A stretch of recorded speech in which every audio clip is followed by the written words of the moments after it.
जय गुरुदेव।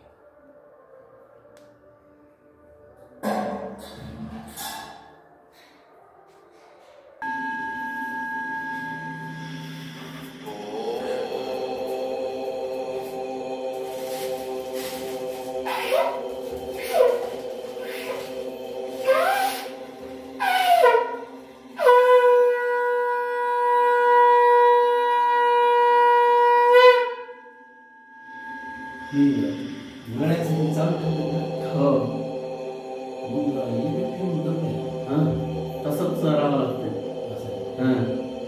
सारखं कंटिन्यू धार म्हणल्यावर कंटिन्यू पाणी टाकावं लागेल ना. कोणचा महिना असते? आता पुढला येणार पाड्यापासून नाही तर ती पाईपाची अशी व्यवस्था करावी, वर टाकी ठेवून मग पाणी सारखं वर जमतं पाणी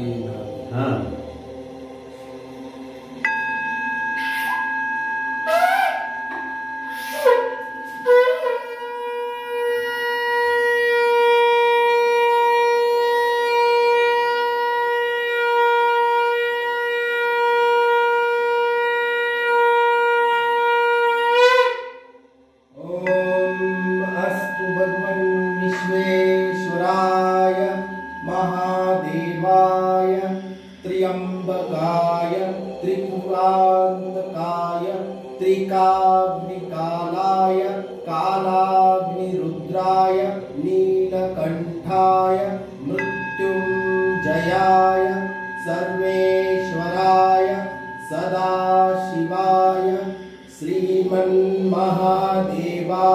नमः।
निर्विघ्नं कुरु मे देव सर्वकार्येषु सर्वदा। ओम श्री गणेशाय नमः, अष्टविनायकाय नमः, श्री गणाधिपतये नमः, ओम गणपतये नमः।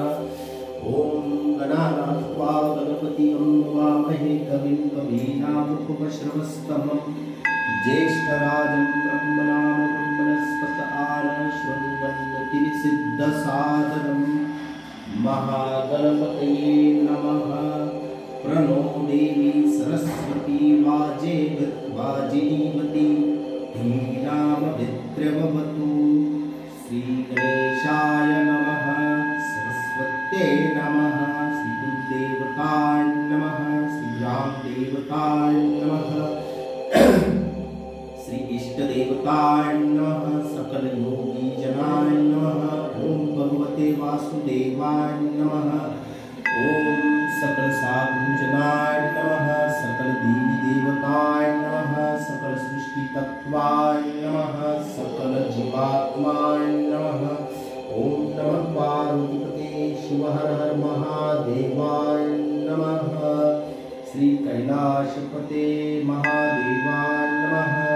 कैलाशनाना शिवचंद्रमौळि फणीन्द्र माता मुक्ति जलाली कारुण्य सिंधु भवदूपहारी उज्जीवनक्षोमदपूर्णतारी। ओम भद्रं कर्णे विष्णुयाम देवाः, भद्रं पश्येमाक्षधीर्यजत्राः, स्फीर्यङ्गे स्पुष्टवागं सस्तनुभिः व्यशेम देवहितं यदायुः। स्वस्ति न इन्द्रो वृद्धश्रवाः, स्वस्ति न पूषा विश्ववेदाः, स्वस्ति नस्ताक्षयो वरिष्ठनेमि स्वस्ति नो बृहस्पतिर्ददातु ॐ शान्ति शान्ति शान्तिः ॐ सहना भवतु सहनौ भुनक्तु सह वीर्यं करवावहै तेजस्विनावधीतमस्तु मा विद्विषावहै ॐ शान्ति शान्ति शान्तिः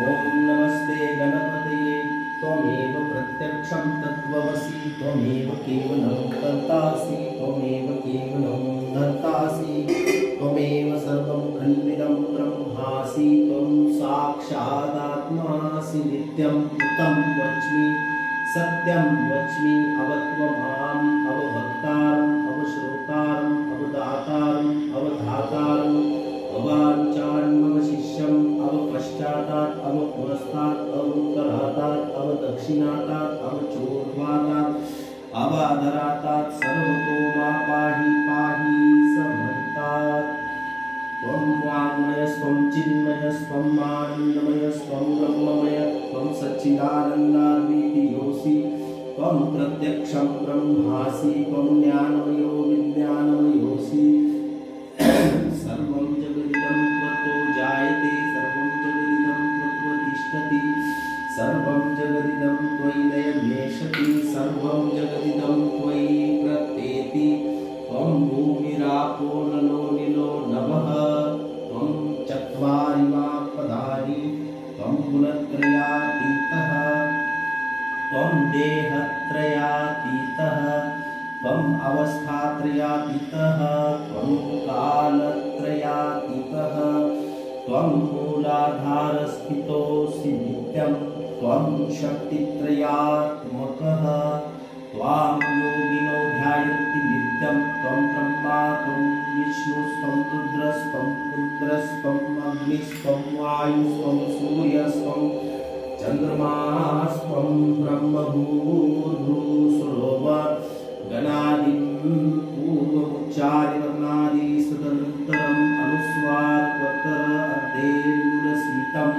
तारेण रुद्धम् एतत्त्वमनुस्वरूपं गकालपूर्वरूपम् अकालमध्यमरूपम् अनुस्वारश्चन्तरूपं बिन्दुरुत्तररूपं नादसन्दानम सगम्ता सिद्धि सैषा गणेश विद्या गणक ऋषि निश्चगायत्री छंद गणपति देवता ओम गणपतये नमः एकदंताय विद्महे वक्रतुंडाय धीमहि तन्नो दन्ति प्रचोदयात् एकदन्तं चतुर्हस्तं पाशमुकुशधारिणं उदं च वरदहस्ते वृन्दानं मूषकध्वजं रक्तं लम्बोदरं शूर्पकर्णकं रक्तवाससं रक्तदन्तानुदीप्ताण्डं रक्तपुष्पैः सुपूजितं भक्तानुकम्पिनं देवं जगत्कारं अच्युतम्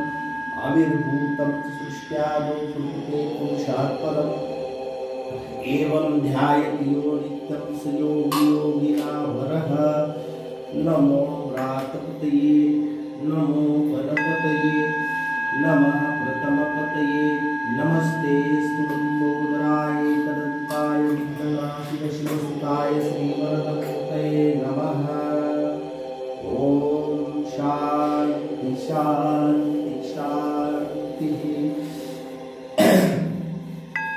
त्र्यम्बकं यजामहे सुगन्धिं पुष्टिवर्धनम् उर्वारुकमिवबन्धनान् मृत्योर्मुक्षीयमामृतात् त्र्यम्बकं यजामहे सुगन्धिं पुष्टिवर्धनम् उर्वारुकमिवबन्धनान्